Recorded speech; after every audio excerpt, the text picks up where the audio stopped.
When looking at South Carolina's entire football roster, there are plenty of players that could make some big gains this summer. You are Locked On Gamecocks, your daily podcast on the South Carolina Gamecocks, part of the Locked On Podcast Network, your team every day. Hello, Gamecock Nation, and welcome back to the Locked On Gamecocks podcast, your show for the latest headlines and potential storylines on South Carolina Gamecock athletics. I'm Andrew Lyon, the host of this podcast, and also a staff writer for Gamecocks Digest over on SI.com. Thank y'all so much for making the Locked On Gamecocks podcast your first listen or watch here today. We are free and available both on YouTube and wherever you get your audio podcasts daily. And before we get into this Wednesday edition of Locked On Gamecocks, I want to let y'all know that today's episode is brought to you by Bird Dogs. Go to birddogs.com/lockedoncollege and they'll throw in a free custom Bird Dogs Yeti-style tumbler with every order that you make. The summertime is a very important stretch for major college football programs. There's a ton of old adages out there when it comes to the sport of football that the real work is put in the weight room during the off season. And the Gamecocks are getting a few more weeks to do just that before they begin fall camp in early August. And when looking at South Carolina's football roster, there are a plethora of guys that could make some serious gains this summer. And when looking at this roster, there were 8 guys specifically that I picked out, and I want to go through them one by one for the majority of today's show. So let's start off with the guy that has the most to gain this summer for South Carolina. And in my opinion, that player is none other than Nyckoles Harbor. Nyckoles Harbor just arrived on campus quite literally in the last week and a half or so. So he has not been in Columbia very long. And that is why Nyckoles Harbor has the most to gain. And it's not necessarily something that's related to the weight room per se, because I think that when you look at photos and videos of Nyckoles Harbor, it's pretty clear already this guy has an advanced understanding of what he has to do to keep himself in shape. He already seems to be in good physical condition at this point, despite being just 18 years old. So I don't necessarily think that that's where the biggest gains could lie with Nyckoles Harbor throughout this vital stretch. But in my opinion, the areas where Nyckoles Harbor could make the biggest gains is with the rapport that he has with both his position coach in Justin Stepp and some of his fellow teammates. Because unlike a few years back, the NCAA has relaxed some of their policies when it comes to on-field coaching and instruction during the summer period, which means that some of these assistant coaches could actually go out there on the field and run these guys through some plays and through some particular position-specific drills. And I do believe that that includes the actual on-field assistants like Justin Stepp. So if that's the case, then this is going to allow Nyckoles Harbor the chance to, again, really build his relationship with his new position coach. It's going to allow Justin Stepp, who's one of the best receiver coaches in the country when it comes to developing his talent, a chance to help Nyckoles Harbor learn the nuances of the wide receiver position. It's also going to give Nyckoles Harbor an opportunity to work with some of his fellow teammates at the wide receiver position. It's going to allow him to build a chemistry with South Carolina quarterback Spencer Rattler. He can do some things such as maybe learn the expansive route tree that South Carolina might have in their offensive playbook. He can also get the timing down with Spencer Rattler, which is one of the most important things between a wide receiver and a quarterback. So there's a ton that Nyckoles Harbor is going to be able to do because he is here for the summer. He's going to be able to build relationships. He's going to be able to get a head start on learning some of the nuances of the position.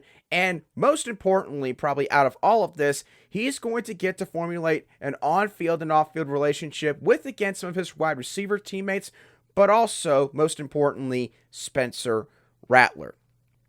Now, in terms of the next group of guys who have the most to gain throughout this summer, I kind of cheated a little bit here because I did not just list one player, I listed 3 different edge defenders. And those guys are Jordan Strachan, Desmond Umeozulu, and Brian Thomas Jr.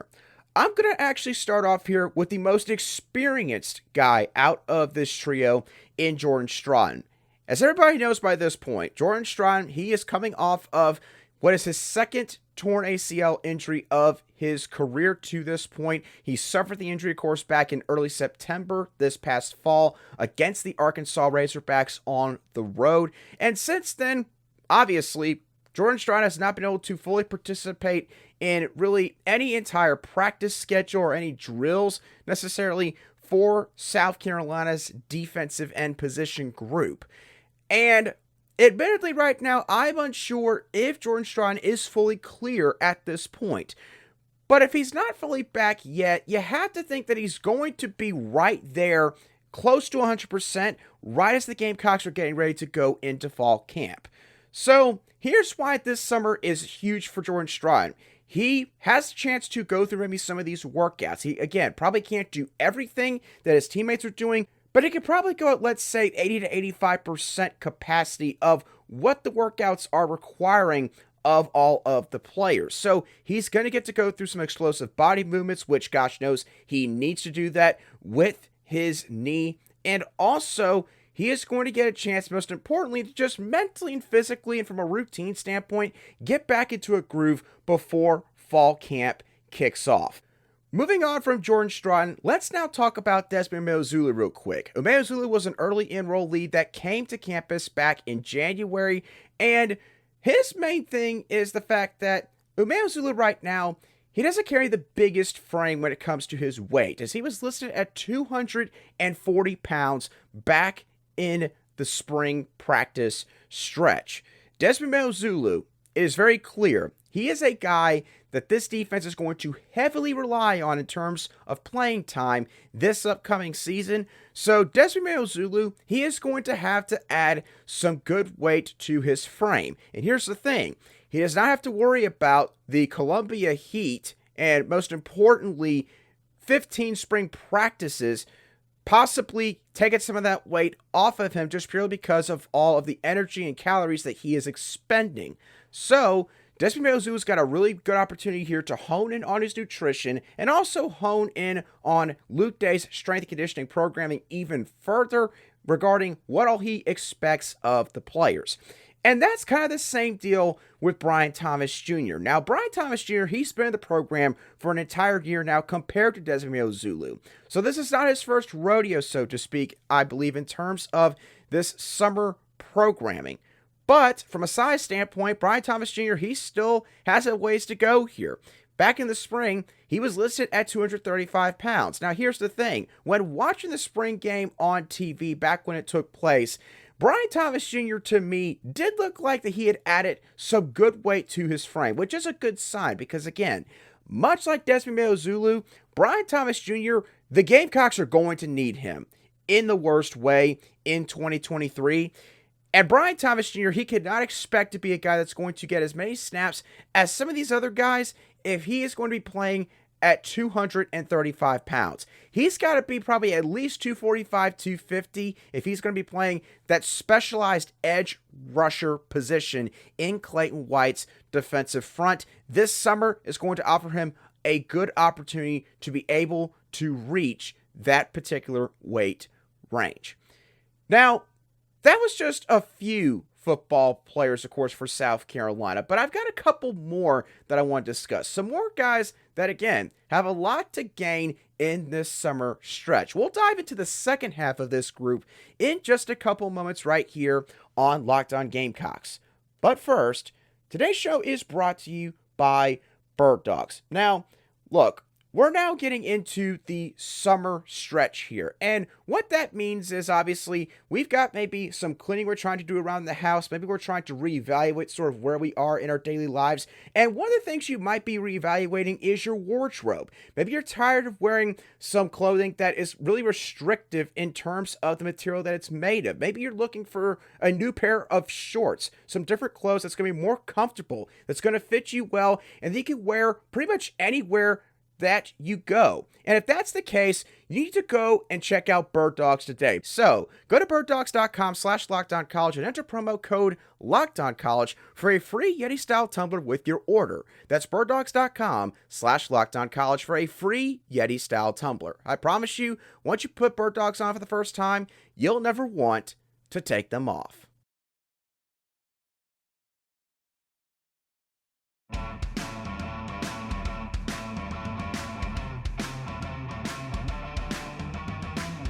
Welcome back to this Wednesday edition of the Locked On Gamecocks podcast, where we cover your South Carolina Gamecocks every single day. For all of you everydayers, thank you for making the Locked On Gamecocks podcast your first listen or watch here today. Don't miss out on Locked On NBA's Draft Live special on Thursday night, where pick-by-pick analysis from our staple of local NBA hosts, national reaction from our NBA Big Board hosts, and live check-ins from inside the NBA draft will all take place. Locked On NBA Draft Live is starting at 7:30 p.m. Eastern Time on the Locked On NBA YouTube page. I promise you, you're not going to want to miss it. All right, let's get back into the group of players for South Carolina that have the most to gain during this summer. Let's go to the other side of the trenches here with the offensive line in true freshman Marquis Anderson. Now, Marquis Anderson is another guy that was an early enrollee that went through spring practice just a couple of months ago. And based on the reports that came out of South Carolina's camp, and specifically coaches Lonnie Teasley and Shane Beamer himself, Marquis Anderson really and truthfully impressed a lot of the coaching staff back in the spring in terms of how much he was absorbing all the information that they were throwing at him, basically being a sponge, which is something that can be very hard to do at times at the offensive line position. And he impressed the coaches to a point where Shane Beamer said, look, Marquis Anderson, he is going to be playing for this team this upcoming season. So once again, you can probably see where I'm going with this. Marquis Anderson, he's probably going to need to put on some weight here. He was listed at 307 pounds back in spring practice, and especially if he is going to play on the interior offensive line, he's going to have to add some good weight to be able to contend and match up with some of these behemoths on these SEC defensive line units that he is going to be likely facing a lot this upcoming fall.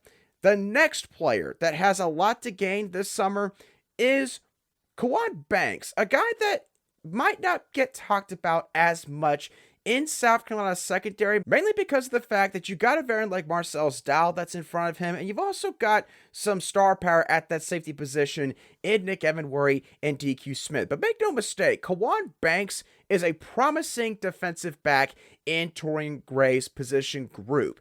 This guy played a lot on special teams this past fall, and he also saw some snaps at times on the defensive side as well. Now, Kawan Banks went through the spring at 187 pounds, but got a lot of first-team reps due to the fact that David Spalding and Keenan Nelson Jr. were both dealing with some injuries throughout that stretch.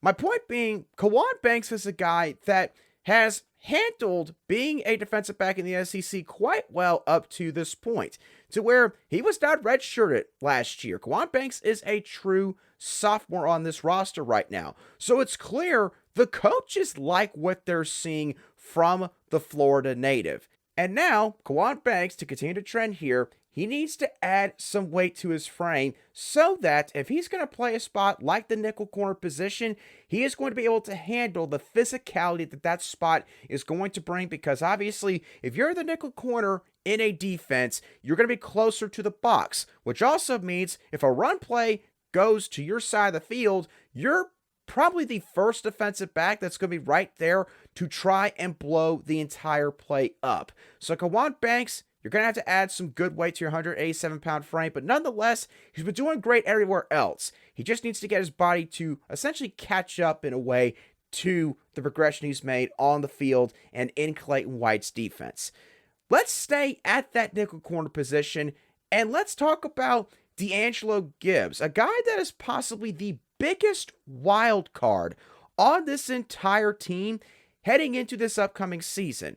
For those of you who may not know the story at this point surrounding D'Angelo Gibbs, D'Angelo Gibbs was a highly touted four-star prospect from the 2017 recruiting class. We're talking top 100 prospects. So Gibbs was one of the best in that cycle. He went to Georgia. Things did not seem to really work out there. He eventually wound up in Tennessee, I believe this past season or 2 seasons ago. Once again, couldn't seem to find his footing in Knoxville. So now, yes, it is 2023, and yes, D'Angelo Gibbs is still playing college football, this likely being his final season of college ball.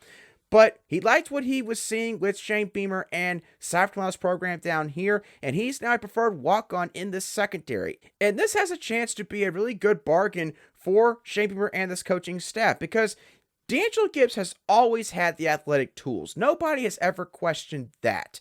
But again, with the relaxed rules now that the NCAA has when it comes to organized team activities throughout this summer period, D'Angelo Gibbs now can get some more instruction maybe from Torian Gray, from some of the graduate assistants on the defensive side of the ball when it comes to the nuances of the defensive backfield. And if D'Angelo Gibbs, he continues to get in better shape, because admittedly, Shane Beamer said back in the spring that he came here in not the greatest of shape, and that got changed very quickly, of course, by Luke Day. If he can sort of really find a groove in each of these areas, then D'Angelo Gibbs could be a guy that makes an impact for this team in 2023, not just on special teams, but maybe on defense as well. And then the last guy I want to talk about here real quick is defensive tackle Elijah Davis, which, once again, same kind of deal as some of these other guys. Elijah Davis, a guy that's got a ton of potential, was the #1 junior college interior defensive lineman for the 2023 recruiting class. This was a massive win for South Carolina. They got Elijah Davis over the likes of Alabama and Tennessee, 2 programs that really wanted Davis badly, especially, I believe, the Tennessee Volunteers at the very end. But the Gamecocks managed to bring Elijah Davis back home to the Palmetto State. Elijah Davis, the thing with him is he does have a smaller frame right now for his position. He was listed at 285 pounds back in the spring, and there were even some reports that he was even smaller than that before spring practice began. So it's good to see that Elijah Davis has seemingly already added some good weight to that frame of his, but he's going to have to continue to do that this summer because, again, in the SEC, pretty much every offensive lineman that you're facing is probably at least 300 pounds or bigger. And unless you are, say, an Aaron Donald, who has overall, from a weight perspective, a smaller frame, but obviously is just phenomenal in terms of his leverage and sheer raw power and strength, then you're probably not going to see a ton of success against these offensive linemen, especially in something like the running game, where if you're in Elijah Davis's position, you're going to see a ton of double teams from these offensive line units. So he's got to add on some more good weight so that he can be an even bigger fixture in the defensive line rotation in 2023.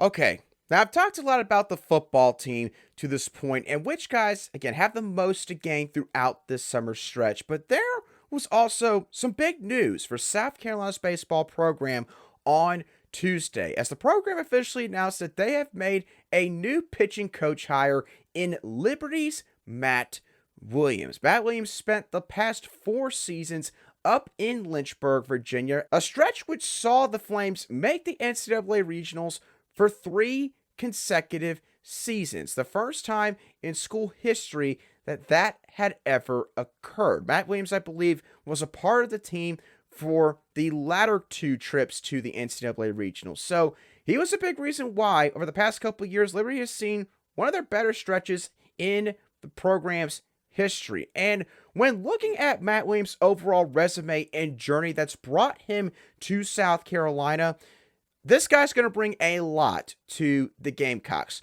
The first thing that's notable about Matt Williams' resume is Matt Williams has got several ties to the Palmetto State. He played high school baseball at Lancaster. He played at Spartanburg Methodist Junior College, where in his sophomore season, the Pioneers went on to the NJCAA College World Series. he got his coaching start in Spartanburg, where he helped his old college coach from Spartanburg Methodist in Tim Wallace coach the Spartanburg American Legion post 2018. And then between 2006 and 2013, Matt served as both the pitching coordinator and the recruiting coordinator for Spartanburg Methodist. And in that time period, Matt Williams helped the Pioneers make it to the Junior College World Series on 4 different occasions. So, some of the best years that program has ever seen, Matt Williams was a big part of that. Now, another thing that stands out to me about Matt Williams is he's got a proven track record, both when it comes to individual development and also team development as well. While coaching with UNC Wilmington between the years of 2014 and 2018, Williams helped the Seahawks break their school record for strikeouts in a season, not just on one occasion, but on 2 different occasions. And when fast forwarding to his time at Liberty, Williams also coached 3 different All-American pitchers in that stretch, including a 2021 National Pitcher of the Year finalist in Trevor DeLay. And 8 of his pitchers up to this point in his coaching career have been named first-team all-conference selections at each of his respective stops. So again, individually and from an overall pitching staff standpoint, Matt Williams clearly has an ability to make guys better. And obviously, that's something that you want to see when a coach is at certain stops for an elongated period of time. And then the other thing that sticks out about South Carolina's new pitching coach in Matt Williams is it seems like that Matt Williams has a power pitching approach that he brings to his pitching staffs. Williams' pitching staffs have an all-time strikeout to walk ratio of 2.02. And when it comes to strikeouts per 9 innings, his pitching staffs have averaged 8.55 strikeouts for every single contest that his teams have been a part of. So, why is that important? Well, the thing is, in the SEC, you've got to match power with power, okay? You're not going to get by in this conference having pitchers that are going to throw 88, 89, 90, 91. Sure, it can buy you a few innings against some of maybe the worst teams in this conference, and yes, it's not a terrible thing to have maybe some relievers in your bullpen that are going to bring that kind of approach to the mound. But as an overall pitching staff, these days, you've got to have some guys that throw absolute gas. And it seems like that is something that Matt Williams prioritizes a great deal. And you look at South Carolina this past season, they had guys like Jack Mahoney, a guy like James Hicks, and Will Sanders, guys that could throw in the mid-90s with their fastballs. And that's something that, again, you got to have in the SEC. Does it mean that you're going to make it all the way to the College World Series automatically if you've got like 5-6 guys that can throw into the mid-upper 90s? No, it does not. But it is something that needs to be an ingrained philosophy in your program when it comes to baseball in the SEC. That's not going to be an issue with Matt Williams. So all in all, Matt Williams has got the connections in the Palmetto State. He has got a proven track record of individual and team development, and he also has got the right approach that he is bringing to Columbia. For all of those reasons, this is a really good hire for South Carolina. And again, I talked about this on the Tuesday show. Justin Parker did some really good things while he was here in Columbia. But Matt Williams, with what he's done to this point, imagine what he could do now with SEC resources. Coaching for a program where the history, in a lot of ways, speaks for itself, unlike programs like Liberty and UNC Wilmington. No offense to those programs. But Matt Williams is going to have a much higher ceiling now as an assistant coach because of the fact that he's now coming to Columbia. And likewise for Mark Kingston And the pitchers that are remaining on this roster heading into 2024, it seems like that they are getting a pitching coach that is going to bring the right mindset in terms of development and overall strategy to this program. But with that being said, y'all, that is going to do it for today's show of the Locked On Gamecocks podcast.